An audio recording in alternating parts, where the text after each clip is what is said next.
Welcome to the Stephen Parker Show. Of course, I'm your host, Stephen Dwayne Parker. My mama's Texanita, y'all. And as always, I thank God for his grace, his mercy, and his favor that's all over my life. And as I always say, if it had not been for the Lord who was on my side, where would I be? With that, it's time to welcome my special guest to the Stephen Parker Show. I decided to do a Women in Law series because we have some brilliant women who are in the law field, and I wanted to acknowledge them and show how wonderful they are and with the things they're doing. So I have three bad, bright, brilliant young attorneys with me in studio with me today. You guys do me a favor, share this. It's going to be inspiring and encouraging for young women. So share this on your pages. Get your daughters, your nieces, and even your nephews to come and hear from these young ladies I have in studio with me today. All right. Attorney Brittany Whittington is a graduate of the illustrious Spelman College, where she graduated summa cum laude. How about that? She then received her Juris Doctorate from the University of San Francisco of Law. Upon graduation from law school, she began her legal career as a civil rights employment discrimination attorney.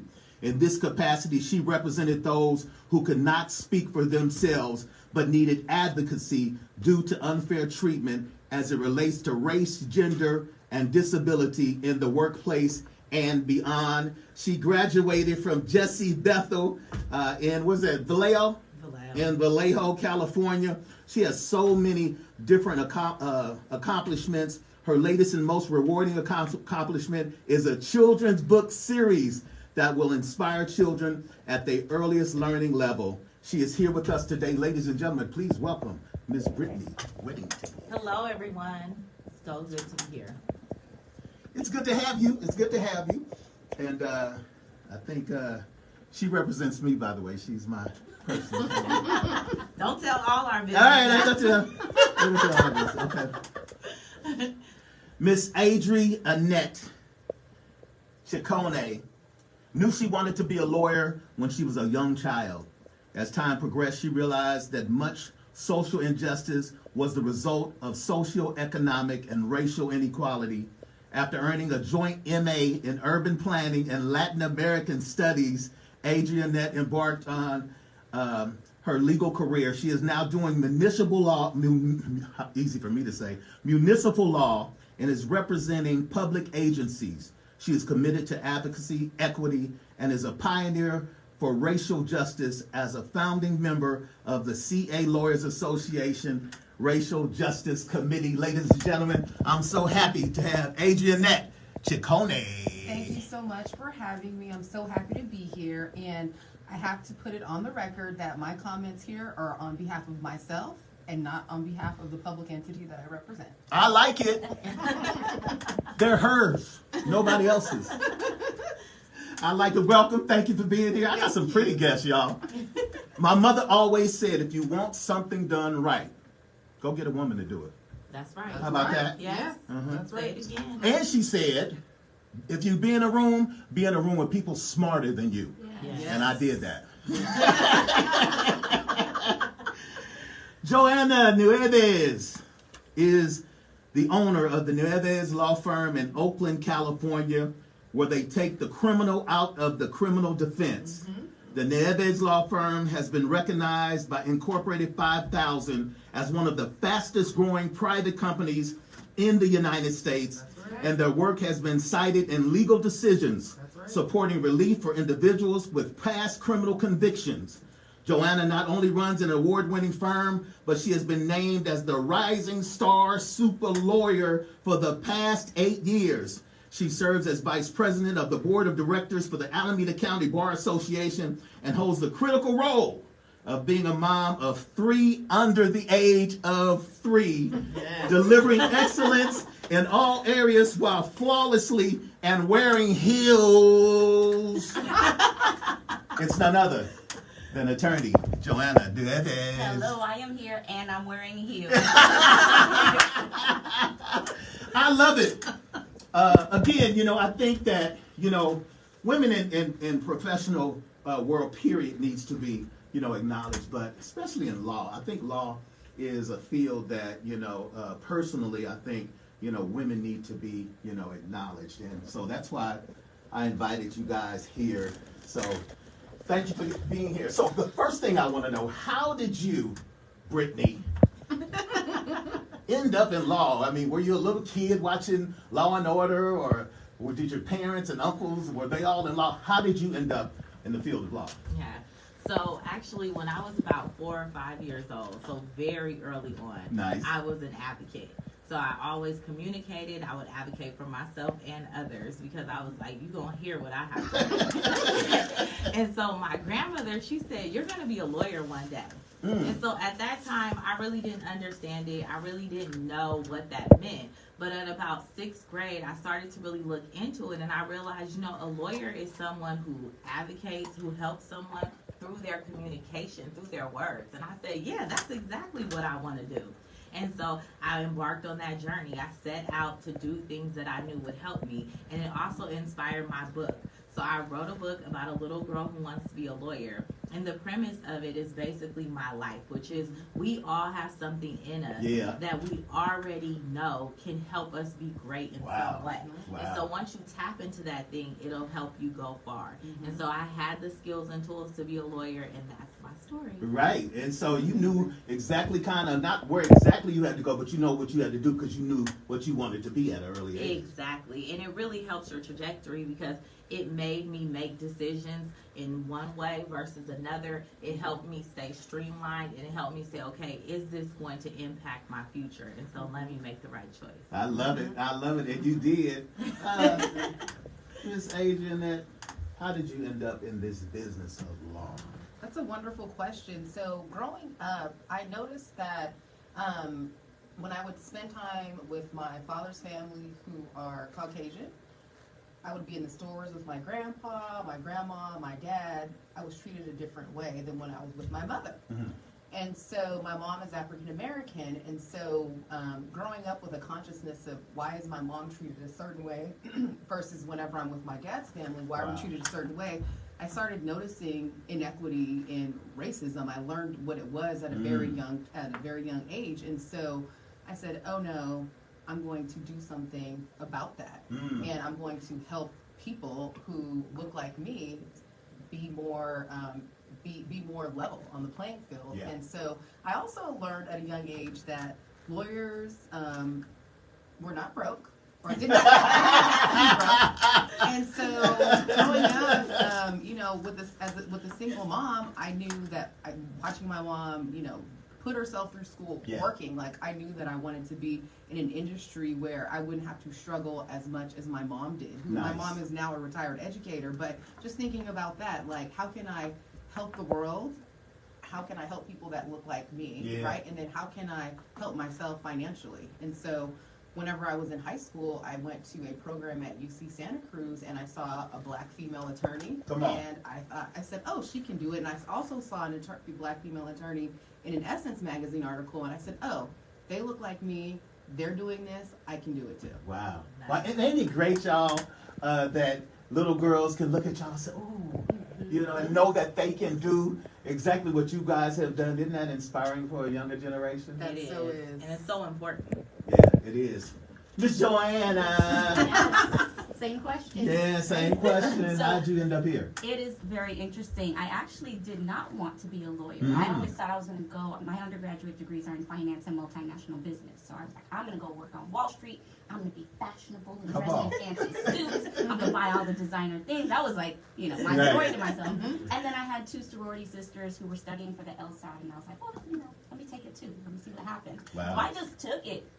And actually, I was the only one that ended up going to law school out of that experience. And then while in law school, I did some internships, and I was like taking criminal law classes. And I was like, I really like this. I'm passionate about criminal law. So from there, I worked at a DA's office. After that, I opened my own practice. I did some civil litigation before that, opened my own practice, and that's what I've been doing since. So for me, it's more like God opens doors for you that you don't even see for yourself. Wow. Right? Because now I'm like, this is my legal ministry. I can't imagine doing something else. I know that I'm doing what I was like purposed to do, and so that's the kind of like revelation I kind of got along the way as those doors opened. It wasn't like, oh yeah, you know, these stories are great. I'm like, oh wow, as a little girl, you know, maybe I'm inspiring my little girls to do something like that. But for me, it just changed as kind of, I want to say I stumbled into it, but none of it was accidental. It was all designed. Absolutely. Wonderful. Wonderful. Yeah, you guys, school has to be important to be a lawyer. And I'm sure you guys have, you know, some interesting stories about your journey. I'm sure it wasn't easy, college and law school. Let's start with you. What kind of challenges did you have, you know, on your way, you know, to getting your law degree? Yeah, for sure. I had several challenges. So I graduated from Cornell, and I struggled with the LSAT. I took the LSAT maybe December after I first graduated. My score was not good at all. I took the LSAT, I believe, 2 or 3 more times. And is that the bar? Is that the bar? No, that's before. So you have to take that. You have to get your bachelor's. Well, before we have a different little bit of differences to now, but you had to get your bachelor's degree. Take the LSAT. A lot of people take the LSAT during their last year of undergrad, and then based on that, you know, the law schools rate your GPA with your LSAT score, and then based on that determines where you can go. Wow. And so my LSAT score wasn't great, and so I was able to get into a law school. I graduated from Thomas Jefferson in San Diego. And so if I could do it all over again, I would never take away my time living in San Diego. I loved it. I loved my professors. I loved all the opportunities. But I would have made sure that I did much better on the LSAT and prepared in a better way, because that would have put me in a much better position for jobs. Because a real question I've had several job interviews when I was looking for work, like, oh wow, you went to Cornell undergrad, you have 2 masters from UCLA, and you went to Thomas Jefferson. Thomas Jefferson, at the time, I think it was like a 3rd tier school, so it's not up there with UCLA. It's definitely not up there with Cornell. I would get that question on job interviews, and so I just didn't do well on the LSAT, and so that put me in a different position. So I've had to struggle and work really, really hard to get to where I'm at today. So my advice, not that you were asking for any. I want it. I tell everyone who's interested in going to law school, get the highest GPA you can from the best school that you can get into, and get the highest LSAT score you can, so that you can go to a UCLA, a Cornell, a Harvard, or what have you, because your LSAT score really, really matters. It does. It really, really matters. So that's one thing I wasn't up on that. I was like, oh, I can, I'll be able to get no. So that was a struggle. Yeah, that was a struggle. That's a struggle. Britt? So I think one of my greatest challenges in law school, having went to an illustrious institution like Spelman College. Hello. Ain't that Bill Cosby school? Yeah, well, hold on now. We got to distract now. So one of the amazing things about Spelman is that it's an all-women's, all-black institution. Okay. So when you go there, you know who you are, you get poured into, you're encouraged. Well, when I got to law school, it was the complete opposite. I was one of maybe 10 to 15 black students. And so it was a very different dynamic. Wow. What also that created was the idea that the few of us were supposed to speak for the culture. And so oftentimes that became a heavy burden when you're in law school classes and everyone wants to look to you and ask you, well, what does this mean for black people? And so that was very challenging. And then the other challenging thing was that in law, we know from histories of oppression, racism, discrimination, the law is permeated with racial issues. Absolutely. And so it would be very difficult to sit in a classroom and, all of your white counterparts are sitting there just naive to the fact that race is playing a role in this entire case. And so it oftentimes would bring about comments, too, that were insensitive or quite frankly rude. And so we had to constantly kind of battle with ourselves about what fights to pick, what communication should we have. And it was definitely something that was necessary because I'm sure we experience it as attorneys in the legal field. But that was my biggest challenge, was being in a sea of people who did not look like me and didn't have a regard for me at times, and still having to thrive and excel. I love that. Wow. So not only you have the challenge of being a woman, but a black woman, Yes. you know, in the whole system. Joanna? Right. So mine was an exposure issue. So I did really well on the LSAT, and mind you, I didn't study for it. Mm-hmm. So I was blessed as like the test taker. School always came easy to me. So the LSAT, I was like, okay, cool. Like I said, my sorority sisters were taking it, and I was like, why not me? and I took it like 2 days later. So the thing about it is, I did not know the world that was out there. So yes, I did well on the LSAT, and yes, I had a high GPA, but then, oh, okay, I'm gonna go to my undergraduate school, Florida State, go Notes, right? Oh. But I'm gonna go here. I'm not applying to Ivy Leagues, or I'm not even thinking about Harvard. I'm not thinking about that stuff because I didn't know about it. I was the first person in my family to go to law school. So what's important for me is like, as I'm a lawyer now, I'm going and I'm mentoring younger people. I'm participating in organizations where Nice. I can share, like, yes, you can do Wow. this. There is this whole other world out there, not Yeah. just, I was raised in Florida. I stayed in Florida for undergrad and law school. I didn't know. And so I was really excited when, like, my second year of law school, I did this internship in California that brought me out here, and now I'm seeing different parts of what the world has to offer. Wow. And I think that happens with us a lot. Like, our families, many of us come from families that, like, we're the first to be doing something. Like, Come our on. generation is the Yeah. first, maybe graduating high school or graduating college. And for me, it was graduating law school, and I just didn't have as big a world view as I could have if I had been exposed to more and had these kind of conversations Wow. where three intelligent, beautiful women are Come sitting on, at a come table on. sharing their accomplishments, and other people can be like, oh, that exists, I can do it too. That's right. That's right. I love that. And that's the main thing I love, that you guys sitting here can inspire a whole generation of younger people that say, if they can do it, I can do it. That's why you guys need to share this video and get your daughters and your nieces here. Now, I've heard about this infamous bar exam, right? Well, People say I took it 4 times. I took it 6 times. Some people say I took it 1 time. Tell us what that whole experience about taking the bar exam, because this is what's going to launch you into your career if Right. if you pass it, and then if you don't, you have to do it until you do. I'll start with you, Joanna. What was the bar exam like for you? So interesting enough, I went to school in Florida, took the bar exam in California. So I'm an out-of-state taker, I'm a woman taker, I'm a woman of color, right? So my stats and the likelihood of me passing was lower than average, Oh, right? wow. Especially because I'm an out-of-state taker. But I passed on the first time, and that was just me saying, I'm not taking this bar exam right now. Wow. But again, I preface that with, I'm a really good test taker. You just got that Yeah, gift. I do. I am gifted in that area. I So, love it, I love if you it. had to take it more than one time, I'm not knocking you at all. And by the way, though, I kind of think of the newer generation as a little bit paper, because back then we had to take a 3-day bar Yes. exam. Oh. Yes. And now they have a little 2-day exam.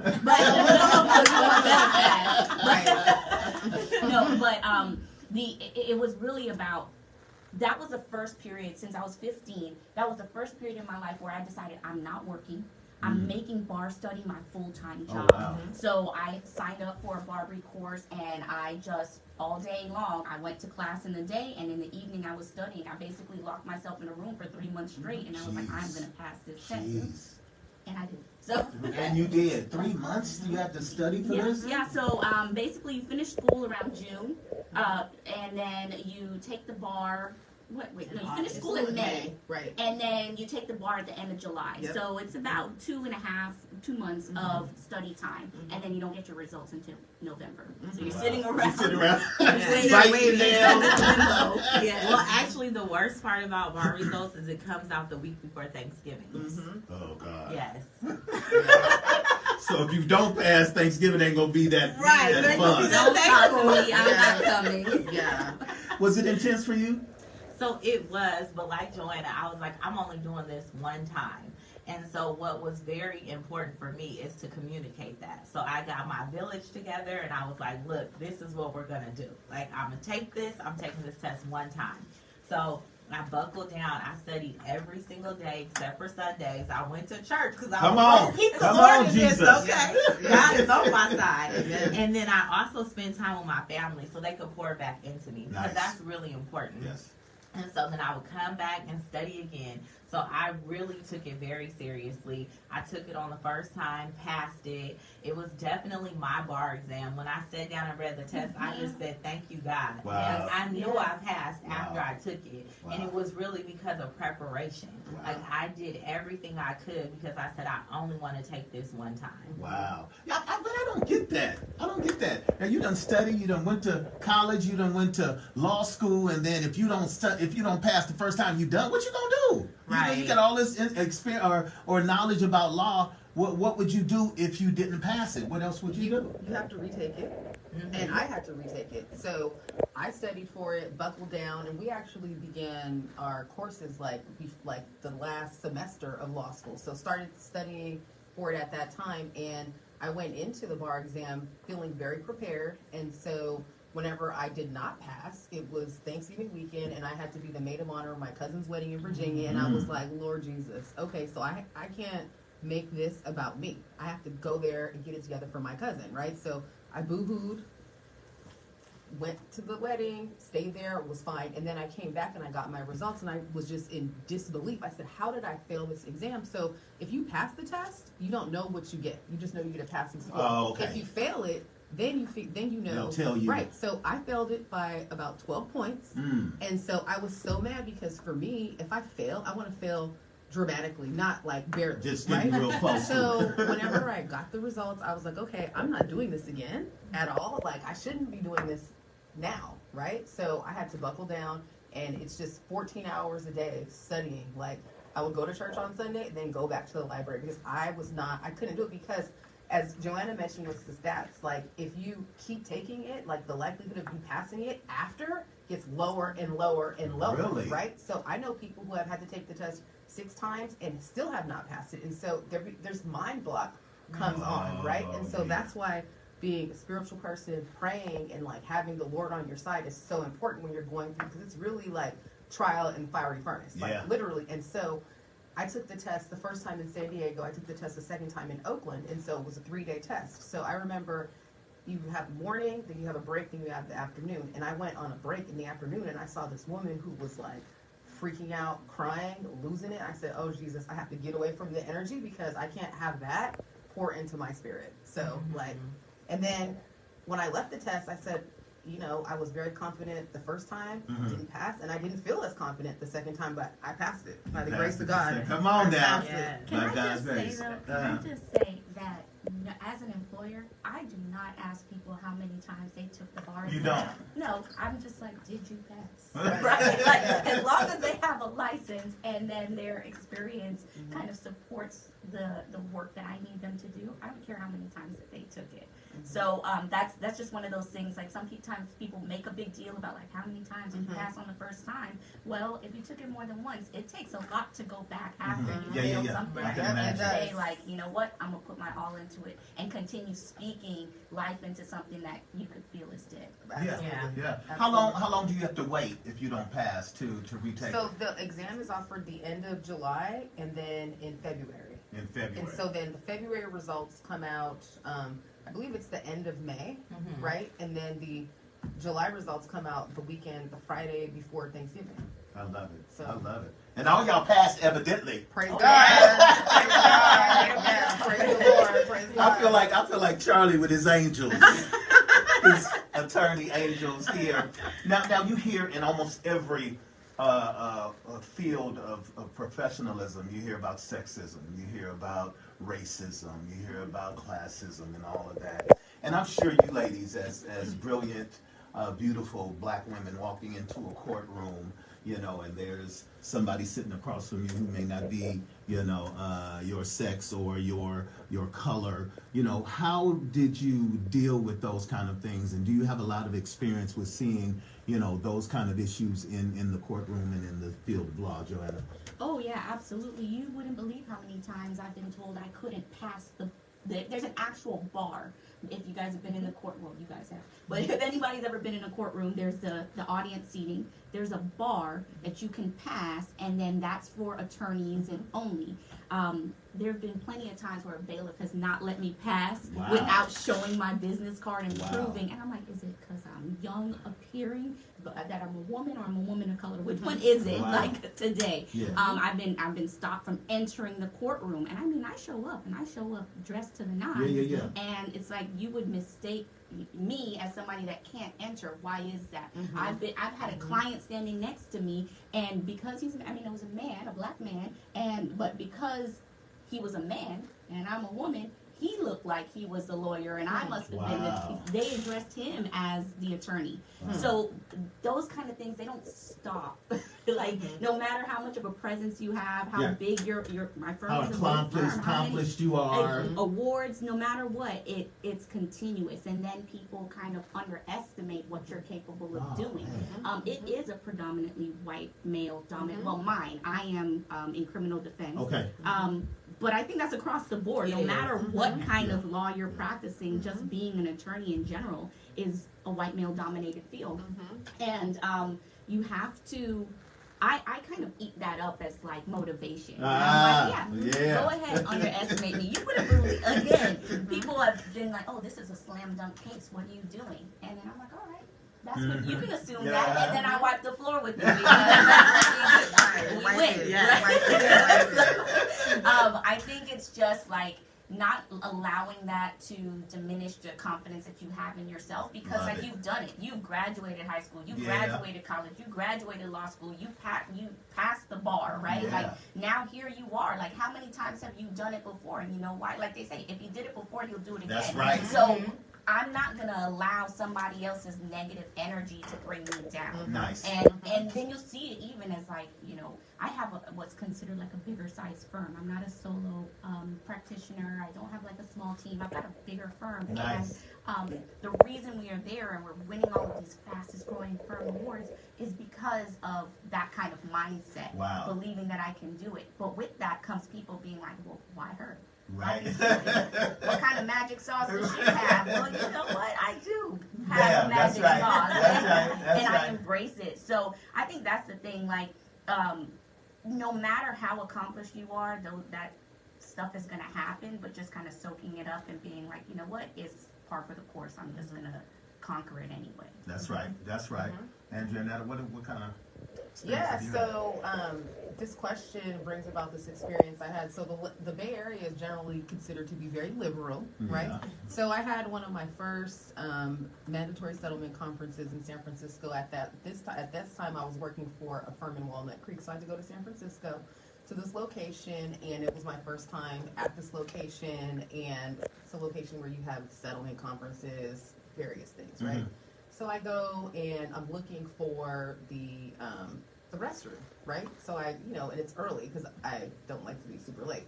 So I see these two gentlemen who happen to be Caucasian, and I say, "Oh, do you know where the restroom is?" And they're like, "Oh yeah, it's around the corner. Are you the court reporter for the day?" I said, "Actually, I work for this firm, and I'm your opposing counsel." Wow. Well, where's the restroom at, though? Right. Now show me where the restroom is. Right. Gosh darn it, Britt. So, I spend a lot of time in the courtroom. I was formerly a deputy district attorney in 2 different counties. So similar to Joanna, I've gotten stopped. You can't come in the courtroom.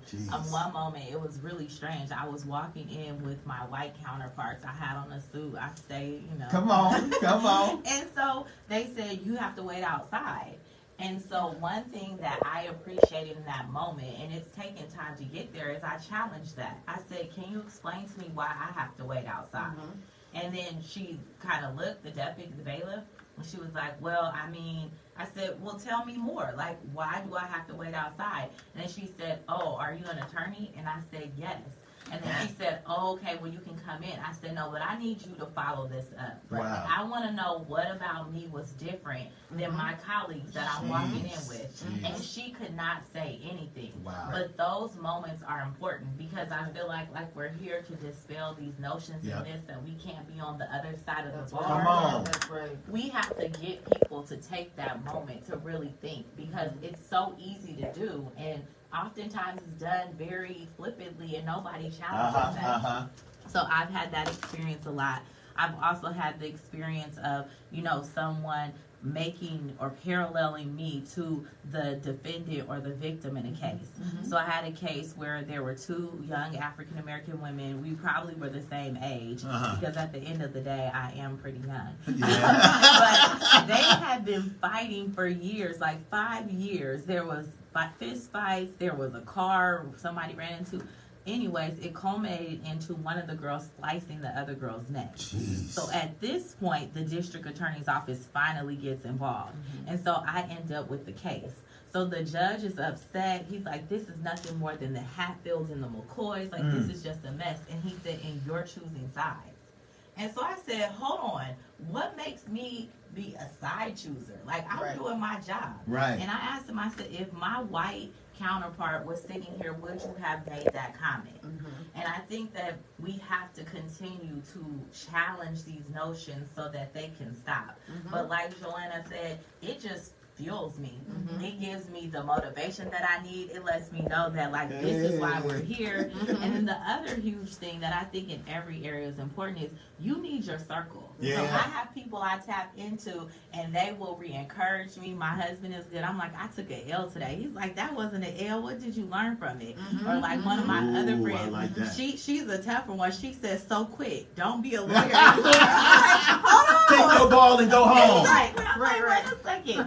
But those moments are good because it reinvests in you what you need so you can go back out there and keep fighting. Yeah, go back out there and keep fighting. Too, it's not just the people in the courtroom that we experience it from. It's also potential clients. That's right. And not just white clients. Like, you know, I've been asked, like, again, is it because I'm young looking or, you know, small in stature? What is it? But where are your diplomas? And like meeting in my conference room in my near 4,000 square foot of space, where are your diplomas? Okay, sir, if you'd like to see them, they're over here next to the 40 different awards on my wall.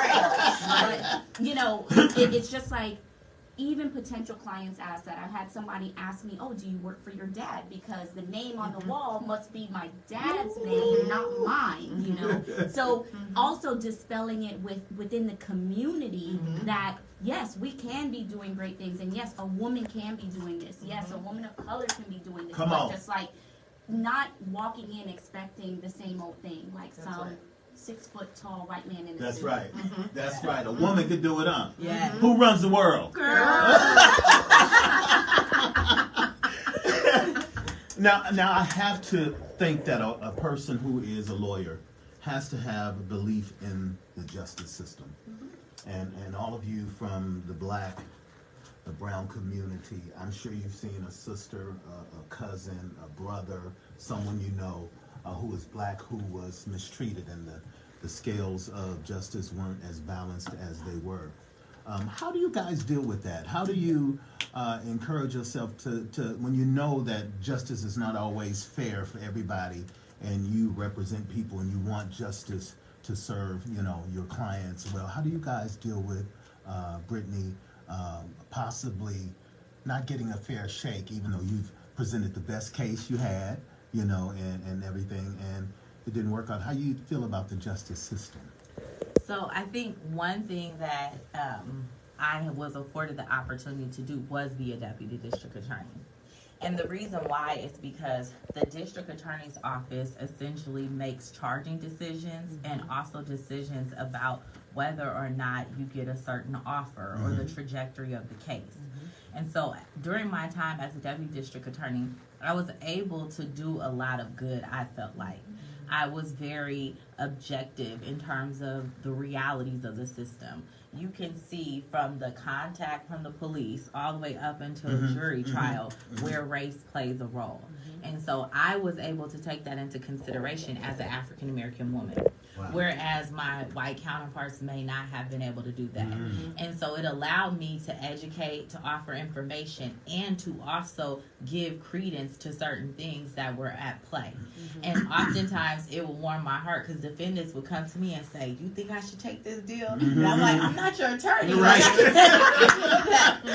But it let me know that just having someone who looks like you in the room makes you feel comfortable, makes you feel safe. And so I saw my role as that. Now, as the owner of my own firm, I do it a little bit differently. I practice more in civil rights employment discrimination. So now I educate employers, I educate businesses on how to treat people fairly, on making sure that the color of your skin or your gender does not stop you or keep you from opportunities that we're all afforded to. So that's a really big part of my practice now. And then I do practice in criminal defense as well. And so that's a little bit more difficult because the stakes are higher, right? This is people's liberty. Exactly. But what I pride myself on is just communication and education. So I always talk to my clients. I let them know what's going on. I let them know where we're at. And I try to educate the court still and saying, you know, these are the disparities that exist. So my client is one of those people who are being affected. What are you going to do, Your Honor? What are you going to do, DA, to make sure that you're not continuing to participate in this system? Wow. Wow, that's heavy. Joanna? I think it's very similar. I actually call the system the criminal injustice system. That's just the nature of what we're dealing with, and then the wheels turn so slowly. So you're just kind of sitting in it. One of the things that, I don't know if you experienced this, Brittany, but when I was in the DA's office, I had so many people asking me, like friends or family or, you know, close people to me, like, why are you working for the other side? Why are you doing that? You should be defending us because, you know, us are the people who are primarily prosecuting, right? And I had to explain, you want me where I am. Come on now. Come on. You want me in that room. Because there's so much power that comes with being the person that's prosecuting a case. And you can either end up with somebody who's like, let's just give them a max, stick it to them. I don't want to hear anything. I don't want to consider the equities. Or you have somebody like me or like Brittany's describing where it's like, let me seek out fairness. Let me seek out justice. What's going to accomplish the goal that's going to move this forward in a good direction, a positive direction, rather than just being like, okay, this is the punishment I can give you. You know, where's the rehabilitative part of it? Where is the community part of it? Like, are we seeking out more? And so I think that's just something that people need to consider, that no matter what side you're on, you can do good as long as your heart's in the right place. Come on now. Come on now. I love it. I love it. Adrieannette? Yeah, so for me, my practice prior to me joining the office I'm in now was civil litigation. So I did a lot of debt collection defense, I did a lot of real estate, and I did a lot of business law. And so the way that I was able to deal with racial equity was really being involved in like legal community organizations. And so after George Floyd was murdered, and these are my words, not the words of my employer, killed, right? It sent me into a place where I needed to do something, because earlier that year, a cousin of mine actually lost his life at the hands of the police, right? So cousin gets killed, right? George Floyd happens, and it was just like, okay, I need to do something, right? So me and a couple of colleagues from the California Lawyers Association started the Racial Justice Committee. And so with that, we embarked on really a mission to educate other attorneys and the community and work on advocacy and policy. And so those are the things that are super important to the racial equity piece, because a lot of attorneys, although we go to court, we're supposed to be advocates, people just seemed like they were out to lunch and just had no idea about the disparities between racial classes, gender classes, so people just didn't get it, right? So we did a lot of programming, and it was really, really great. Now, in my current role, I'm doing juvenile dependency, and so it's a little bit different because there are several judges of color at the courthouse, and so walking in and seeing a black judge, seeing a female judge, seeing a Latino judge, seeing a Latina judge is really powerful. And so now when I'm representing the agency, it's just one of those things where, the social workers I represent really care about the children, right? And so going from a place where, I'm not sure if I'm going to be able, if the work that the agency is doing is perpetuating things. Right. Is it or is it really helping? And so now I feel like the Lord has put me in this place to really help. And who are the kids that are in the system? A lot of black and brown kids, and a lot of poor Caucasian kids. And so being able to help is so important to me. Wow. It's so important. I love it. And also, I will say that the woman who runs my office is a black woman. Come on. So, no, finally having a position where a black woman runs the office, right? My other the person underneath her is another woman, and then the person who is two of my direct bosses are women of color. Come on. That's so empowering for me. So now I feel maybe how you felt whenever you were at Spelman, like being in a place where people look like you that are like encouraging you and supporting you to move you forward. I love it. I love it. And I honestly believe that you guys are in positions because God put you there. Yes. So You right. know, to do what it is He called you to do. Yes. And I know there's, legal and all that, but the spiritual thing I think is so powerful that you guys are where you are. And I'm so blessed to have you guys with me, and I honor you. And I encourage you guys just to keep going. I don't know if y'all want to be judges, what you want to be, but I believe that you guys can be whatever you want to be. And I believe that there's somebody that's going to watch you and that they're going to see that they can also do whatever it is that they want to do. So let's talk about your firms and what y'all doing and who you can help. And then we're going to talk about your family, your husbands, because I know I know them husbands out there saying, y'all don't know what I be dealing with at home. So we're going to honor the husbands. So Britt, tell us about the Whittington Law Firm and your books and all the things you got going on. Yes. So the Whittington Law Firm specializes in criminal defense, employment discrimination, and civil rights. So if you have any of those needs, you can reach out. You can reach out via www.whittingtonlawfirmca.com. There's a client intake form, or you can call 833-WIT-LAW. And then also, I am an author, so here are the children's books, Layla the Lawyer. And so you can also find Layla the Lawyer. She has her own website. Yeah. So www.laylathelawyer.com. I love it. And this is a children's book series, so stay tuned for more to come. More to come. More to come. Tell them the website for the Whittington Law Firm, how they can get in contact with you. www.whittingtonlawfirmca.com. And the phone number? The phone number is 833-WIT-LAW. WIT-LAW. WITLAW. Yeah. Tell us about your family, your wonderful children. I think one of them just went to middle school and you said you're over it, and your wonderful husband. So I am married to Edward Whittington. Edward? Yes. Shout out to Ed. What's up, bro? And also little Ed is our son. So Nice. I have a second, and he just started middle school. Hi, Eddie. Hey. And then I have a pandemic baby, Oh. which is special to me because they different, okay?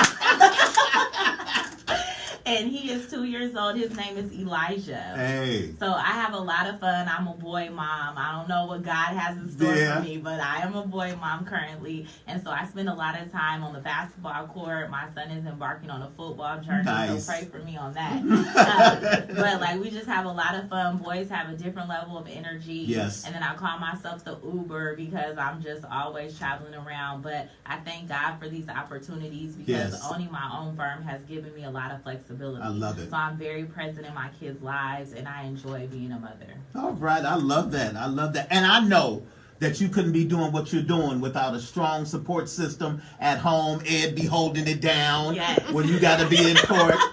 Ed, you got to go pick up the kids and cook some dinner and all that good stuff. So shout out to Ed and Ed Jr. and Elijah. Yes. And Elijah. Joanna, tell us about your beautiful family. Sure. Okay, so my family. I have a husband.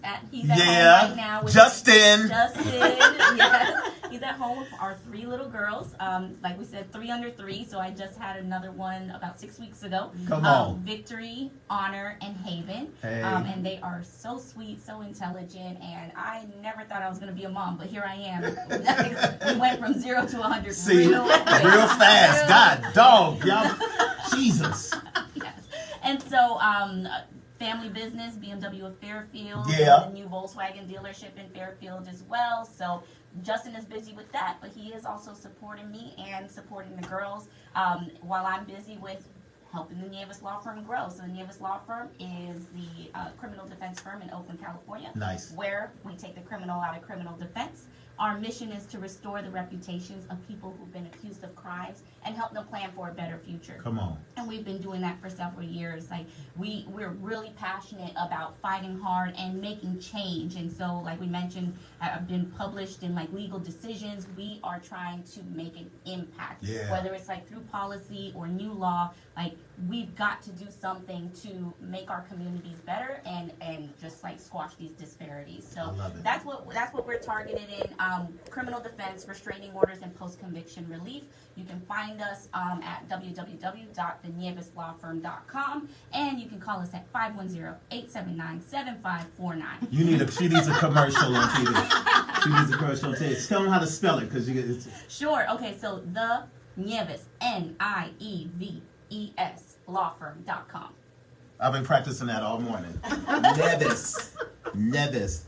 Women in law, you guys are shining examples of what we need to see in our communities, and I'm just proud that you guys took time out of your busy schedules to be on the Stephen Parker Show. And anytime you guys need me, call me. If you got some stuff you guys want to get out, my door is open. And guess what? Anytime I need you, I'm gonna call y'all. Okay. I'm sorry, Adrieannette, tell us about your family, what you got going on, and all that. So, family, I am the only child. I Oh. have lots of cousins and lots of good friends. Yeah. Definitely supported by the family, so that's good. In terms of contacting me or client development, I already have my client set, so I can't accept any other business. Now, so I do she already set. And that's it. That's it. And you guys, I'm telling you, that when I was looking over you, and I couldn't even read their bios and all the things they've done. We would have been here all day long. But you guys have really done a lot. Yes. Do you sense that sometimes when you sit back and like, God, I did all that stuff, and you guys are very young. Nobody's over 30. Well, I don't count pandemic birthdays anyway, so no. I'm still in the 30s. You're still in the 30s area. In the realm, yeah. All right, say something to the people before we go, y'all. We finna get out of here. If you want to say something to them before we get out of here. Well, check us out. You can follow me on Facebook and Instagram. I have a page for Whittington Law Firm, Layla the Lawyer, and of course, Brittany. And I'm just excited to be here. I hope that this inspires other young people. And of course, get your Layla the Lawyer book, because we will be inspiring young women to be whatever they want to be, even a lawyer. Yeah.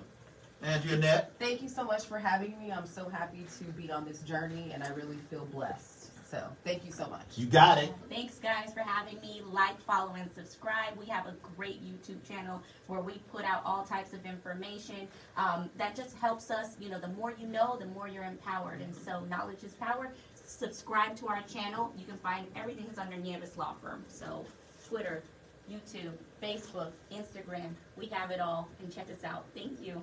Google her, boo-boo. Google me. Thank you, guys. I got to thank my special guests, Adrieannette, Brittany, and Joanna. Thank you guys for being here. If you guys need some representation in any of their different fields, please look them up. That's why we're here. We want to promote their businesses, and we want them to succeed and do all the wonderful things that you are doing. Thank y'all. Oh, wait a minute. I got a gift. The Nieves Law Firm brought me some stuff. And I love getting gifts. You can get shades. Got a bag. Oh.